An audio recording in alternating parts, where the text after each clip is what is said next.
This is an especially special video because today we're gonna do a duel of concepts deep dive into the different styles of hip-hop dance.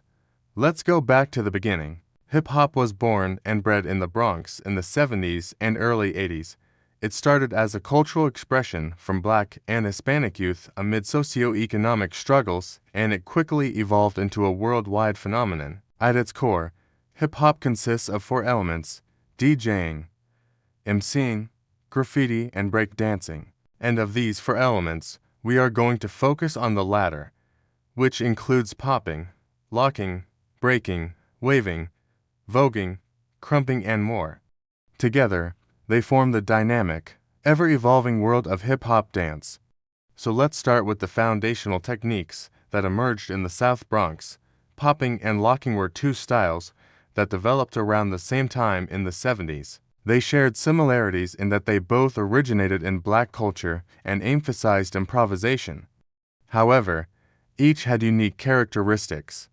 Popping focused on precise body movements, creating sharp angular shapes and rhythms that echoed urban life. Locking, on the other hand, had its roots in funk music and martial arts. It used angular movements and quick arm gestures to mimic robot-like motions. Both styles heavily relied on improvisation, and performers developed their moves by observing everyday life. This was also true of the third foundational technique, breaking. Breaking was initially known as breaking and entering, which referred to how the dancers would break into abandoned lots to dance. The style involved intricate footwork and acrobatic moves emphasizing athleticism and improvisation. It quickly became a street dance battle phenomenon and remains so till today. These three styles represent the foundation on which all subsequent hip-hop dance styles are built. In the early 80s, a new style called crumping emerged in South-Central LA. Crumping, also known as C-popping, was an intense and highly percussive style that was an outlet for expressing frustrations and struggles of inner-city life. It differed from other styles in its raw energy and had a strong connection to gang culture. In the mid-80s, another style arose in Harlem known as light feet. Light feet was characterized by its use of the entire body, particularly the feet, to create fluid, fast-paced, and highly rhythmic movements. It incorporated elements of ballet and jazz and emphasized balance and control. Lastly, another style that gained prominence during this time was turfing. Turfing originated in the streets of Philadelphia and combined elements of popping, locking, breaking, and other street dance styles. It is known for its distinctive use of the arms and shoulders to create percussive and angular movements. All these four styles emerged from distinct cultural contexts, each offering a unique perspective on the realities and emotions of the communities from which they arose.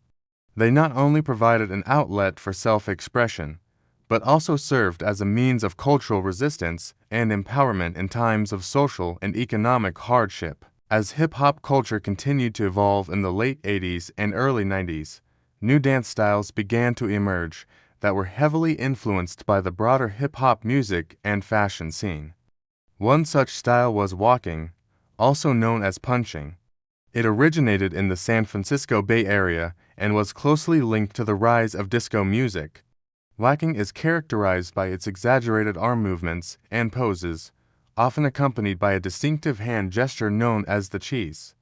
The style emphasizes fluid, dynamic movements that mimic the flow of the music. Another style that gained popularity during this time was voguing, which originated in the ballroom culture of New York City. Voguing is a highly stylized form of dance that incorporates elements of ballet, jazz, and modern dance. It is known for its dramatic arm movements, angular poses, and floor work. Unlike many other dance styles that developed organically in street culture, voguing was heavily influenced by the world of high fashion and art. As Vogue magazine became popular in underground balls, the dance began to take on more theatrical and dramatic elements. A third style that emerged during this time was bone breaking. Bone breaking is a highly energetic and acrobatic dance style that combines elements of popping, locking, breaking, and gymnastics. It is characterized by its fast-paced, highly rhythmic movements, including a distinctive move called the worm. Bonfire breaking often involves complex footwork, flips, and tricks, and emphasizes strength and flexibility. The emergence of these three styles in the late 80s and early 90s reflected the growing influence of hip-hop culture on mainstream American society. While they had roots in African American culture, they incorporated influences from various dance forms and art forms, demonstrating the genre's evolving nature and its ability to absorb and transform different cultural elements. Now, if you liked what you heard so far, make sure to like this video and subscribe to our YouTuber Duel of Concepts. By the mid-90s, hip-hop dance had fully matured into its fusion culture self, blending various styles that had developed over the years. During this period, several iconic dance crews dominated the scene and left an indelible mark on hip-hop history. The Jabbawockeez emerged in the early 90s in the suburbs of Los Angeles and became renowned for their high-energy performances, intricate formations, and precise synchronized moves. Their signature look of wearing baseball caps backwards was a challenge to the norms of the dance world and became instantly recognizable. The Rocksteady crew from New York were pioneers in the hip-hop dance scene, gaining prominence in the 80s. They were one of the most influential crews of their time and played a significant role in popularizing breaking and popping. They were known for their innovative and highly athletic style of breaking, which pushed the boundaries of what was possible in the dance world. Another crew worth mentioning is the Soul Top 3000 from Oakland, California. Emerging in the late 80s, they were prominent figures in the early days of crumping and were instrumental in spreading this raw and energetic style beyond the streets of South Central LA.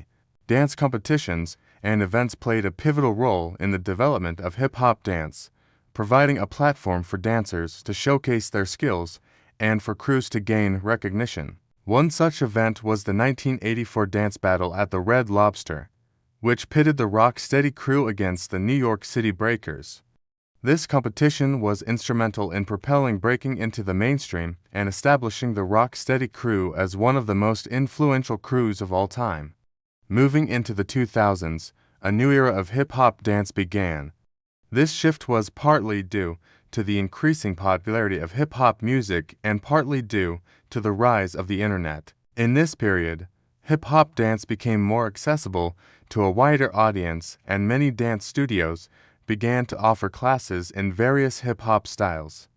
This era, sometimes referred to as the studio era, saw a surge in the popularity of choreographed dance routines.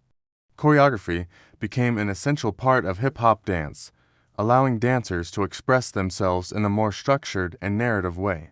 Choreographers drew inspiration from various sources, including other dance forms like contemporary and jazz, as well as from music genres like R&B and pop. One notable aspect of this era was the influence of international dance styles on hip-hop.